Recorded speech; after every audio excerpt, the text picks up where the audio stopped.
વડોદરા શહેરમાં મહારાજા સયાજીરાવ ગાયકવાડની આજે જન્મ જયંતિ નિમિત્તે રાજવી પરિવાર દ્વારા કીર્તિ મંદિર સ્થિત સર સયાજીરાવ ગાયકવાડની પ્રતિમાને પુષ્પમાલા અર્પણ કરી આપવામાં આવી હતી। આજે વડોદરાના મહારાજા શ્રીમંત મહારાજા સયાજીરાવ ગાયકવાડની 162મી જન્મ જયંતિ નિમિત્તે શહેરમાં વિવિધ કાર્યક્રમો યોજાયા।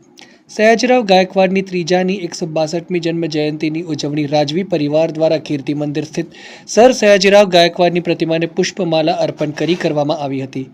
શ્રીમંત સર સયાજીરાવ ગાયકવાડના કાર્યો અને દૂરદર્શિતાને યાદ કરી પુષ્પાંજલિ અર્પિત કરવામાં આવી હતી। આ પ્રસંગે રાજવી સમરજીતસિંહ ગાયકવાડ સહિત મેયર, બીજેપી કોંગ્રેસના અગ્રણીઓ દ્વારા કીર્તિ મંદિર સ્થિત મહારાજા સયાજીરાવ ગાયકવાડની પ્રતિમાને પુષ્પાંજલિ અર્પિત કરવામાં આવી હતી। પરંપરા મુજબ કીર્તિ મંદિર ખાતે ફેકલ્ટી ઓફ પરફોર્મિંગ આર્ટ્સના ગાયન વિભાગના શિક્ષકો અને વિદ્યાર્થીઓ દ્વારા ભજન સંગીતનો કાર્યક્રમ પ્રસ્તુત કરવામાં આવ્યો હતો। आज 11वीं मार्च को महाराजा सयाजीराव त्रीजा के एक 162 वर्ष 162 ईयर का जन्म दिवस का प्रोग्राम था। हर साल कीर्ति मंदिर में हम देवस्थान ट्रस्ट के द्वारा ये सुबह का प्रोग्राम रखते हैं, जहाँ पे लोग आते हैं, फूलहार होता है और भजन भी होता है और याद करते महाराजा साहब को। बड़ौदा के लिए एक महत्व का दिवस है।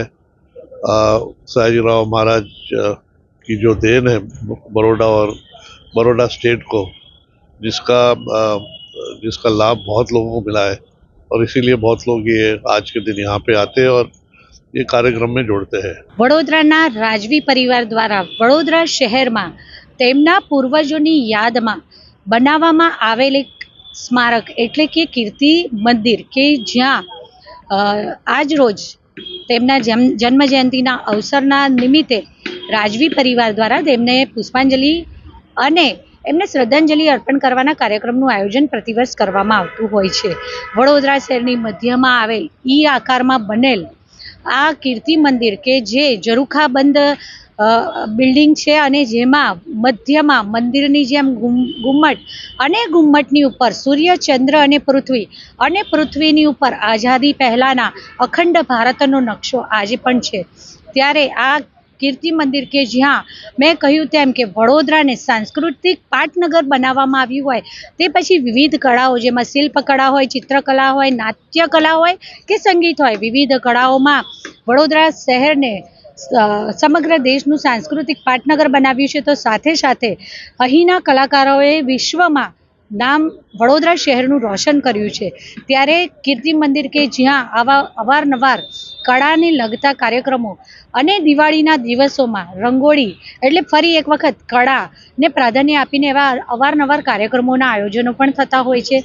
ત્યારે આજ રોજ રાજવી પરિવાર દ્વારા અહીં જે કાર્યક્રમનું આયોજન કરવામાં આવ્યું હતું, જેના પ્રવેશ દ્વાર ઉપર નીતિ, આકાંક્ષા, સત્ય અને શ્રદ્ધા આ રીતના જે પણ ઉલ્લેખ કરવામાં આવ્યો છે, ખરા અર્થમાં ભારતીય સંસ્કૃતિ અને ભારતીય પરંપરાને અડીખમ એનો બોલતો પુરાવો અને વડોદરા શહેરને ઘણા બધા એવા હેરિટેજ બિલ્ડિંગ પણ આપેલા છે, જેની જાળવણી અને જેની અત્યારે એને રિવાઇવલ કરવું, એને રેનોવેશન કરવું તે પણ વડોદરા મહાનગરપાલિકા કરી રહ્યું છે।